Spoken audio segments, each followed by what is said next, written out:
Om Shanti. Good morning. 2 अगस्त 2024 की मुरली। आज मीठे प्यारे बाबा हम बच्चों से कह रहे हैं, मीठे बच्चे, तुम्हारे निजी संस्कार पवित्रता के हैं। तुम रावण के संग में आकर पतित बने, अब फिर पावन बन पावन दुनिया का मालिक बनना है। बाबा का प्रश्न है, अशांति का कारण और उसका निवारण क्या है? अशांति का कारण और उसका निवारण क्या है? उत्तर है बाबा का, अशांति का कारण है अपवित्रता। अब भगवान बाप से वायदा करो कि हम पवित्र बन पवित्र दुनिया बनाएंगे, अपनी सिविल आई रखेंगे, क्रिमिनल नहीं बनेंगे, तो अशांति दूर हो सकती है। तुम शांति स्थापन करने के निमित्त बने हुए बच्चे कभी अशांति नहीं फैला सकते। तुम्हें शांत रहना है, माया के गुलाम नहीं बनना है। ओम शांति। बाप बैठ बच्चों को समझाते हैं कि गीता के भगवान ने गीता सुनाई। एक बार सुनाकर फिर तो चले जाएंगे। अभी तुम बच्चे गीता के भगवान से वही गीता का ज्ञान सुन रहे हो और राजयोग भी सीख रहे हो। वे लोग तो लिखी हुई गीता पढ़कर कंठ कर लेते हैं, अर्थात याद कर लेते हैं, फिर मनुष्यों को सुनाते रहते हैं। वह भी फिर शरीर छोड़ जाए, दूसरे जन्म में बच्चा बने, फिर तो सुना न सके। अब बाप तुमको गीता सुनाते रहते हैं जब तक तुम राजाई प्राप्त करो। लौकिक टीचर भी पाठ पढ़ाते ही रहते हैं, जब तक पाठ पूरा हो सिखाते रहते हैं। लौकिक अर्थात जो शरीर के टीचर हैं। पाठ पूरा हो जाता फिर हद की कमाई में लग जाते। जो भी हमारी पढ़ाई कंप्लीट हो जाती है, फिर हम बाहर से इनकम करना शुरू कर देते हैं। टीचर से पढ़े, कमाई की, बूढ़े हुए, शरीर छोड़ा, फिर दूसरा शरीर जाकर लेते हैं। वो लोग गीता सुनाते हैं। अब इससे प्राप्ति क्या होती है, यह तो कोई को पता नहीं। गीता सुनाकर फिर दूसरे जन्म में बच्चा बना तो सुना ना सके। मतलब जो कथावाचक होते हैं, जो गीता सुनाने वाले हैं, वो अभी इस जन्म में सुना रहे हैं, लेकिन अगर उसकी डेथ हो जाती है तो वो किसी के घर में जब जन्म लेगा तो अब तो वो गीता का ज्ञान सारा भूल चुका है ना, अब तो नहीं सुना सकेगा। तो जब बड़े हो, बुजुर्ग बने, गीता पाठी हो, तब फिर सुनावे। यहाँ बाप तो एक ही बार शांति धाम से आकर पढ़ाते हैं, फिर चले जाते हैं। बाप कहते हैं, तुमको राजयोग सिखाकर हम अपने घर चले जाते हैं। जिनको पढ़ाता हूँ वह फिर आकर अपनी प्रारब्ध भोगते हैं। प्रारब्ध सतयुग में मिलेगा।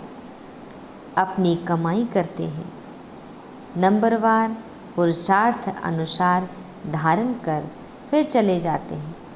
कहाँ कहाँ जाने की बात है? नई दुनिया में, सतयुग में। यह पढ़ाई है ही नई दुनिया के लिए। मनुष्य तो यह नहीं जानते कि पुरानी दुनिया खत्म हो फिर नई स्थापन होनी है। तुम जानते हो, हम राजयोग सीखते ही हैं नई दुनिया के लिए।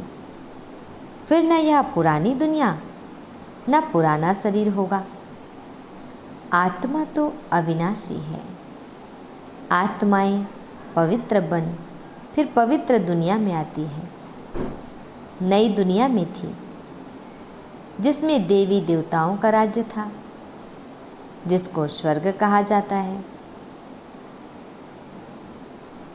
वह नई दुनिया बनाने वाला भगवान ही है। वह एक धर्म की स्थापना कराते हैं, आदि सनातन देवी देवता धर्म। कोई देवता द्वारा नहीं कराते। देवता तो यहाँ है नहीं, तो जरूर कोई मनुष्य द्वारा ही ज्ञान देंगे जो फिर देवता बनेंगे। फिर वही देवताएं पुनर्जन्म लेते लेते अभी ब्राह्मण बने हैं। यह राज तुम बच्चे ही जानते हो। भगवान तो है निराकार, जो नई दुनिया रचते हैं। अभी तो रावण राज्य है। तुम पूछते हो कलयुगी पतित हो या सतयुगी पावन हो, परंतु समझते नहीं। अब बाप बच्चों को कहते हैं, हमने 5000 वर्ष पहले भी तुमको समझाया था। हम आते ही हैं तुम बच्चों को आधा कल्प सुखी बनाने, फिर रावण आकर तुमको दुखी बनाता है। यह सुख दुख का खेल है। कल्प की आयु 5000 वर्ष है, तो आधा आधा करना पड़े ना। रावण राज्य में सब देह अभिमानी विकारी बन जाते हैं। यह बातें भी तुम अब समझते हो, आगे नहीं समझते थे। कल्प कल्प जो समझते हैं वही समझ लेते हैं। कल्प कल्प माना हर 5000 वर्ष में। जैसे अभी बाबा के बच्चे बने हैं संगम युग में, तो वही इस संगम युग में बाबा के बच्चे फिर से बनेंगे और इस ज्ञान को समझेंगे। जो देवता बनने वाले नहीं वह आएंगे ही नहीं। जिसका ड्रामा में पार्ट ही नहीं है देवता वाला रोल, तो वो आएगा ही नहीं ज्ञान सुनने। तुम देवता धर्म की कलम लगाते हो। जब वह आसुरी तमो प्रधान बन जाते हैं तो उनको दैवी झाड़ का नहीं कहेंगे। झाड़ भी जब नया था तो सतो प्रधान था। सतयुग में हम उसके पत्ते देवी देवता थे, फिर रजो तमो में आए, पुराने पतित शूद्र हो गए। तो पुरानी दुनिया में पुराने मनुष्य ही रहेंगे और नई दुनिया में नए देवी देवताएं। तो पुराने को फिर से नया बनाना पड़े। अब देवी देवता धर्म ही प्रायः लोप हो गया है। बाप भी कहते हैं, जब जब धर्म की ग्लानि होती है तो पूछा जाएगा किस धर्म की ग्लानि होती है। जरूर कहेंगे आदि सनातन देवी देवता धर्म की, जो मैंने स्थापन किया था, स्वयं परमात्मा ने स्थापन किया। वह धर्म ही प्रायः लोप हो गया। क्योंकि आज अगर हम किसी को पूछें तो कहेंगे सनातनी हूँ या हिंदू हूँ, पर ये कोई नहीं कहता कि मैं आदि सनातन देवी देवता धर्म से हूँ। तो उसके बदले अधर्म हो गया है। तो जब धर्म से अधर्म की वृद्धि होती जाती तब बाप आते हैं। माना अनेक धर्म तो है पर सब अधर्मी है, किंतु कोई धार्मिक भी नहीं है। तब परमात्मा आते हैं सभी धर्मों का विनाश करके एक सत्य धर्म की स्थापना करने। ऐसे नहीं कहेंगे धर्म की वृद्धि, धर्म तो प्रायः लोप हो गया, बाकी अधर्म की वृद्धि हुई। वृद्धि तो सब धर्मों की होती है। जितने भी हमारे पूरे विश्व में धर्म हैं, तो एक क्राइस्ट से कितनी क्रिश्चियन धर्म की वृद्धि होती है। बाकी देवी देवता धर्म प्रायः लोप हो गया। पतित बनने कारण आप ही ग्लानि करते हैं। धर्म से अधर्म भी एक ही होता है और तो सब ठीक चल रहे हैं। सब अपने अपने धर्म पर कायम रहते हैं। जो आदि सनातन देवी देवता धर्म वाइसलेस था वह विशेष बन पड़े हैं। हमने पावन दुनिया स्थापन की, फिर वही पतित शूद्र बन जाते हैं, अर्थात उस धर्म की ग्लानि हो जाती है। अपवित्र बनते तो अपनी ग्लानि कराते हैं।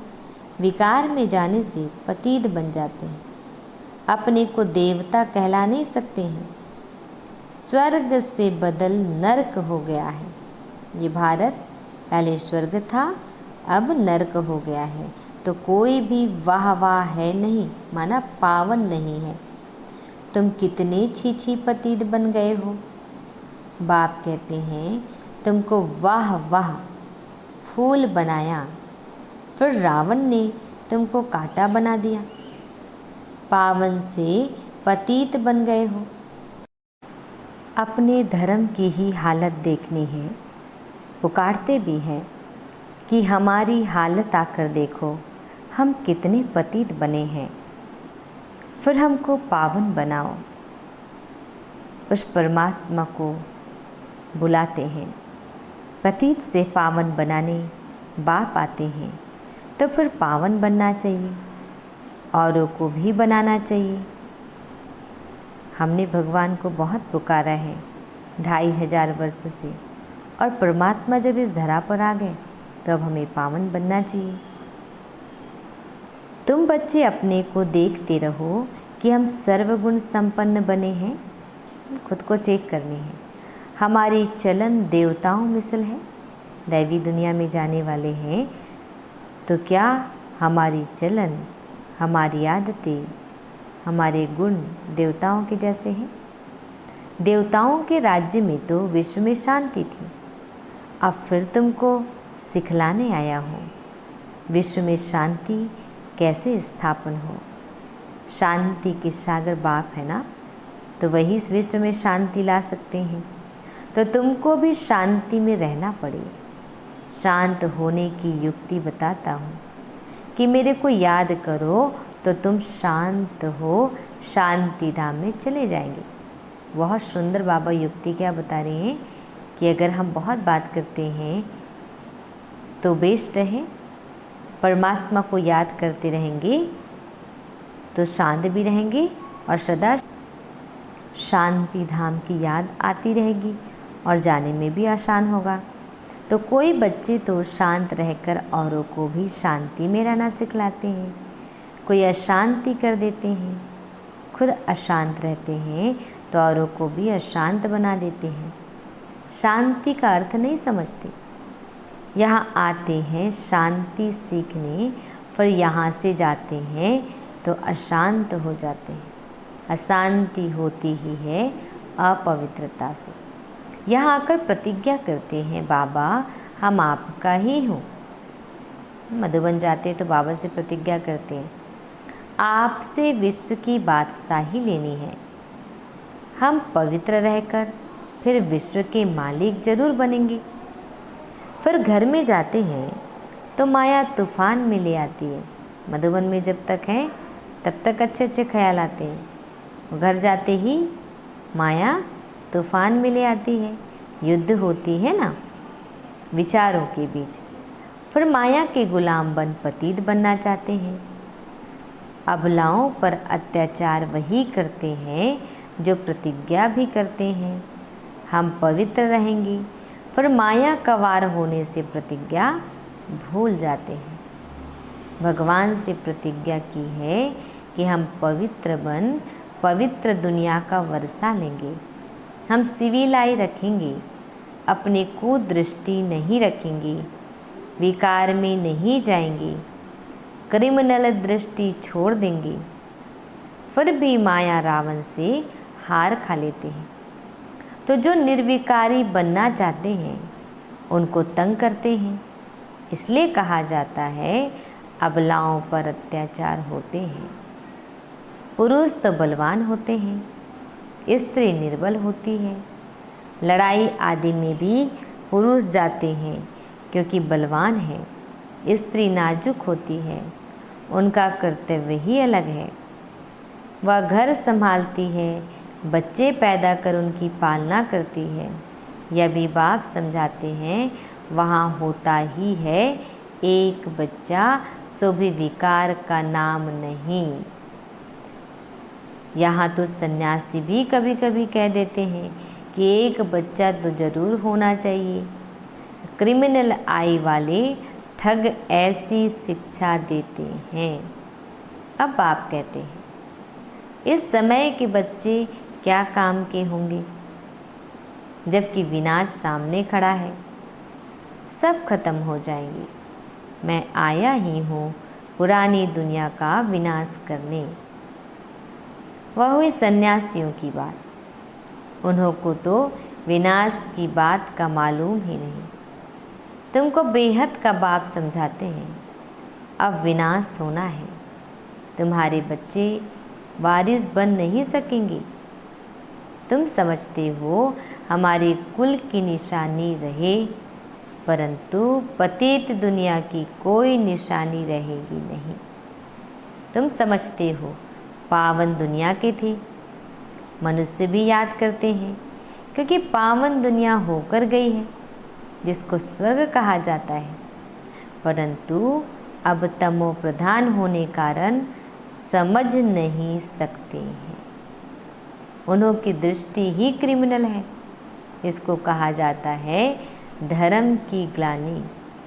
आदि सनातन धर्म में ऐसी बातें होती नहीं। पुकारते हैं पतित पावन आओ, हम पतित दुखी हैं। बाप समझाते हैं हमने तुमको पावन बनाया, फिर माया रावण के कारण तुम पतित बने हो। अब फिर पावन बनो। पावन बनते हो, फिर माया की युद्ध चलती है। बाप से वर्षा लेने का पुरुषार्थ कर रहा था, परंतु फिर काला मोह कर दिया तो वर्षा कैसे पाएंगे। बाप आते हैं गोरा बनाने। देवताएं जो गोरे थे वही काले बने हैं। देवताओं के ही काले शरीर बनाते हैं। क्राइस्ट बुद्ध आदि को कभी काला देखा? देवी देवताओं के चित्र काले बनाते हैं। जो सर्व का सद्गति दाता परम पिता परमात्मा सर्व का बाप है, जिसको कहते हैं परम पिता परमात्मा आकर लिबरेट करो, वह कोई काला थोड़ी ही हो सकता है। वह तो सदैव गोरा एवर प्योर है। देवताओं को महान आत्मा कहा जाता है। श्री कृष्ण तो देवता हुआ। अभी तो कलयुग है। कलयुग में महान आत्मा कहाँ से आए? श्री कृष्ण तो सतयुग का फर्स्ट प्रिंस था। उनमें दैवी गुण थे। अभी तो देवता आदि कोई है नहीं। साधु संत पवित्र बनते हैं, फिर भी पुनर्जन्म विकार से लेते हैं, फिर संन्यास धारण करना पड़ता है। देवताएं तो सदैव पवित्र हैं। यहाँ रावण राज्य है। रावण को 10 शीश दिखाते हैं, 5 स्त्री के 5 पुरुष के। यह भी समझते हैं 5 विकार हर एक में है। देवताओं में तो नहीं कहेंगे ना, वह तो है ही सुखधाम। वहाँ भी रावण होता तो फिर दुखधाम हो जाता। मनुष्य समझते हैं देवताएं भी तो बच्चे पैदा करते हैं, वह भी तो विकारी ठहरे। उन्हों को यह पता ही नहीं है देवताओं को गाया ही जाता है संपूर्ण निर्विकारी, तब तो उन्हों को पूजा जाता है। सन्यासियों की भी मिशन है। सिर्फ पुरुषों को सन्यास कराएं, मिशन बढ़ाते हैं। बाप फिर प्रवृत्ति मार्ग की नई मिशन बनाते हैं। जोड़ी को ही पवित्र बनाते हैं। फिर तुम जाकर देवता बनेंगे। तुम यहाँ सन्यासी बनने के लिए नहीं आए हो। तुम तो आए हो विश्व का मालिक बनने। वह तो फिर गृहस्थ में जन्म लेते हैं, फिर निकल जाते हैं। तुम्हारे संस्कार है ही पवित्रता के। अब अपवित्र बने हो, फिर पवित्र बनना है। बाप पवित्र गृहस्थ आश्रम बनाते हैं। पावन दुनिया को सतयुग, पतित दुनिया को कलयुग कहा जाता है। यहाँ कितनी पाप आत्माएं हैं। सतयुग में यह बातें होती नहीं। बाप कहते हैं जब जब भारत में धर्म की ग्लानि होती है, अर्थात दैवी देवता धर्म वाले पतित बन जाते हैं तो अपनी ग्लानि कराते हैं। बाप कहते हैं हमने तुमको पावन बनाया, फिर तुम पतित बने, कोई काम के नहीं रहे। जब ऐसे पतित बन जाते हो तब फिर पावन बनाने हमको आना पड़ता है। यह ड्रामा का चक्र है कि फिरता रहता है। हेवन में जाने के लिए फिर दैवी गुण भी चाहिए। क्रोध नहीं होना चाहिए। क्रोध है तो अभी जैसे असुर कहलाएंगे। बड़ी शांत चित्त अवस्था चाहिए। क्रोध करते हैं तो कहेंगे इनमें क्रोध का भूत है। जिनमें कोई भी भूत है वह देवता बन ना सके, नर से नारायण बन ना सके। देवता तो है ही निर्विकारी है। यथा राजा रानी तथा प्रजा निर्विकारी है। भगवान बाप ही आकर संपूर्ण निर्विकारी बनाते हैं। अच्छा मीठे प्यारे बाबा हम बच्चों को विश कर रहे हैं। मीठे मीठे शिकल दे बच्चों प्रति माता पिता बाप दादा का याद प्यार और गुड मॉर्निंग। रूहानी बाप की रूहानी बच्चों को नमस्ते। हम रूहानी बच्चों की रूहानी बाप दादाजी को याद प्यार गुड मॉर्निंग और नमस्ते नमस्ते नमस्ते। शुक्रिया मीठे प्यारे बाबा, आपका लाख लाख शुक्रिया। धारणा के लिए मुख्य सार है। फर्स्ट पॉइंट है, बाप से पवित्रता की प्रतिज्ञा की है तो अपने को माया के वार से बचाते रहना। कभी माया का गुलाम नहीं बनना है, इस प्रतिज्ञा को भूलना नहीं है, क्योंकि अब पावन दुनिया में चलना है। सेकंड पॉइंट है, देवता बनने के लिए अवस्था को बहुत बहुत शांत चित्त बनाना है। कोई भी भूत प्रवेश होने नहीं देना है। दैवी गुण धारण करने हैं। वरदान, फरिश्ते स्वरूप की स्थिति द्वारा बाप की छत्र छाया का अनुभव करने वाले विघ्न जीत भव। डिटेल है, अमृत वेले उठते ही स्मृति में लाओ कि मैं फरिश्ता हूँ। ब्रह्मा बाप को यही दिल पसंद गिफ्ट दो तो रोज़ अमृत वेले बाप दादा आपको अपनी बाहों में समा लेंगे। अनुभव करेंगे कि बाबा की बाहों में अतीन्द्रिय सुख में झूल रहे हैं। जो फरिश्ते स्वरूप की स्मृति में रहेंगे उनके सामने कोई परिस्थिति व विघ्न आएगा भी तो बाप उनके लिए छत्र छाया बन जाएंगे। तो बाप की छत्र छाया व प्यार का अनुभव करते विघ्न जीत बनो। स्लोगन, सुख स्वरूप आत्मा स्व स्थिति से परिस्थिति पर सहज विजय प्राप्त कर लेती है। सुख स्वरूप आत्मा स्व स्थिति से परिस्थिति पर सहज विजय प्राप्त कर लेती है।